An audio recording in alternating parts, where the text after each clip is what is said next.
Hi, so this is a video on Reaktor's SpaceDrone, of which I've just done an article about, and whilst this video won't go into the same depth as that, I'll give a really brief overview of how some of the parameters work, but I'm more looking at some little additions I've made.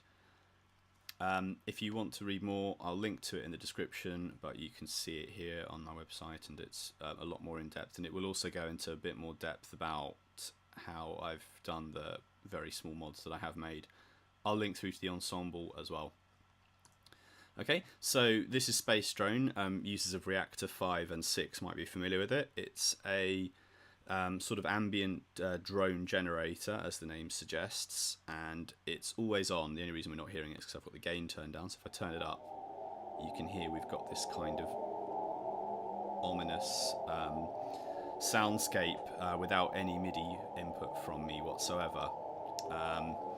Some of the parameters you might be familiar with, we've got sort of attack and release, attack and decay settings, I should say.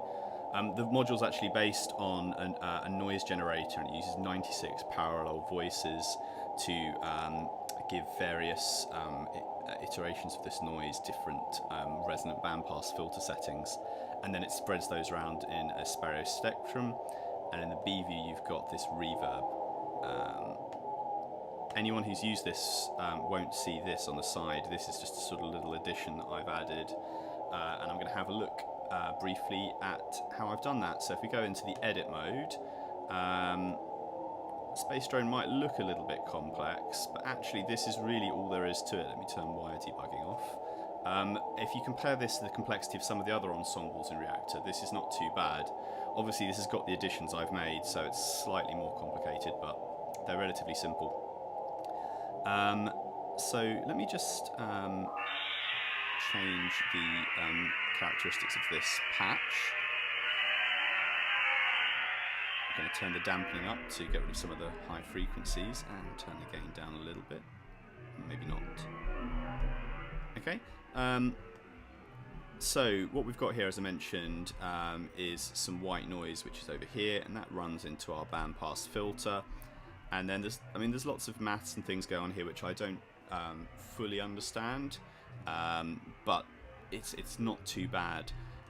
We've got a Geiger macro here where we've got some sort of pseudo-random triggering of our ADR envelope. We've got our various displays there and there. We've got an LFO using a triangle wave to place our different voices within a stereo spectrum, and then we have our space reverb at the end, and there's our voice combiners. Cool. So just looking very quickly at the hacks I've made, one of the first ones is, let me just turn the dampening down a little bit, is rather than just using white noise, I've also included a sawtooth. So once you wait for this to change around a little bit, you can hear that the harmonics that it's re-triggering are more similar to that of a sawtooth, where we have integer multiples, so first, second, third, fourth and fifth are all multiples of our fundamental frequency, which is determined here. And we can actually offset that here as well. So that sounds a little bit low pitched at the moment, so let's put it up to like 60, which I think is middle C. But we go down an octave to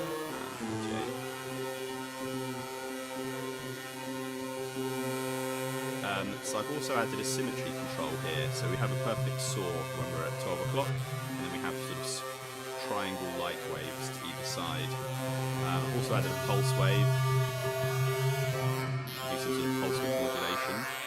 If you crank it all the way to the right, there's no either positive or negative energy, so it won't sound all that good. Now, whilst this is just done very quickly, there are definitely some way more interesting oscillators you can check out. I would particularly recommend the sine bank, which Reaktor's laser bass uses. That's a really interesting additive oscillator, and you can get some really interesting, cool sort of partial modulation stuff out of that. All of the FM ones would probably sound quite good too. You can of course run a sampler into anything as well. I've also added input for an external input. Whilst this is working fine when I was trying this out with my pinhole mic on the Mac, I'm obviously to record, I'm using a sound card now and it's not working so well, so I'll just demonstrate it with the tape player in Reaktor. So here's a break beat underneath and you can kind of hear, if I crank the volume up, what's going on. So it sounds a little bit like somewhere between a resonator and an envelope follower or something like that. Cool, so really the way that was done was just taking our oscillators into a switch and then running that switch into the filter. So we've got the external input here, we've got the original white noise with an amplitude of 1, and we've got our bisaw and our bipulse.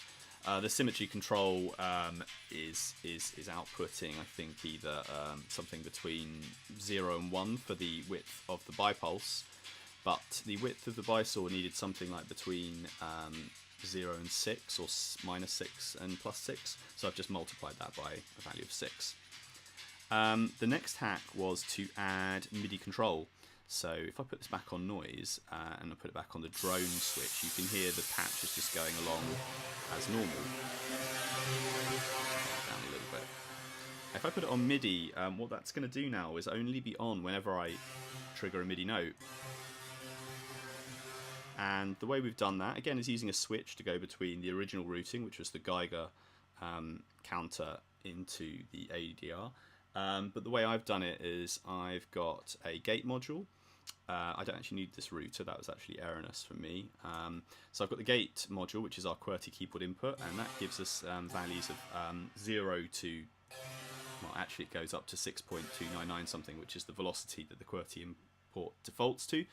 But so what I'm doing here is I'm using a compare module, which will output a 1. Obviously, because we've got 96 voices, it's going to look like we're outputting 96 ones at once. So if I stick that into mono mode, rather, if I stick that into mono, you'll be able to see a bit more clearly what's going on.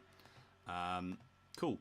That is then being multiplied by our Geiger, and now if you've used AND gates before, this is a bit like how a sort of how a Boolean AND gate works, whereby, you know, while the signal is 0, if you multiply anything by 0, the output will be 0 as well.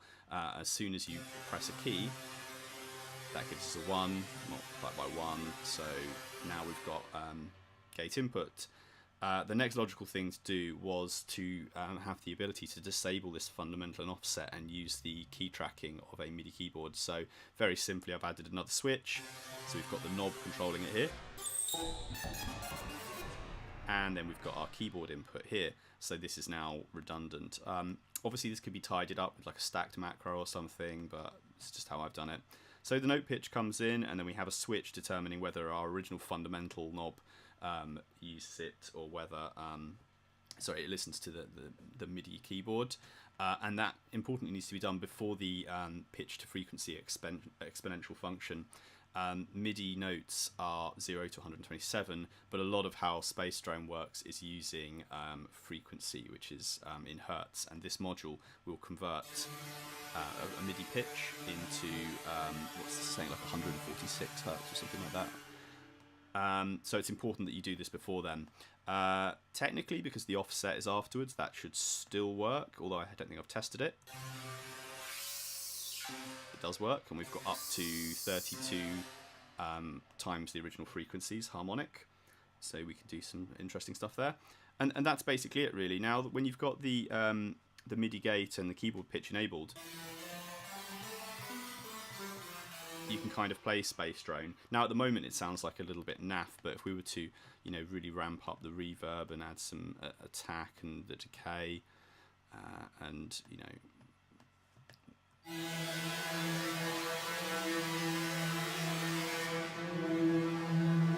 turn the density down as well, which is the number of times it will re-trigger, and we'll get the LFO going a little bit. You could sort of play chords. Now, a really cool step would be to add some sort of scale quantization to this. So you could have something a little bit like the ethereizer in Native Instruments Absinthe, whereby you can have these 96 sort of pseudo-granular voices tuned to chords or scales or whatever, but that's too much to look at in just this video. Anyway, I'll link through to the ensemble and the original article, and if you have any questions, please let me know in the comments.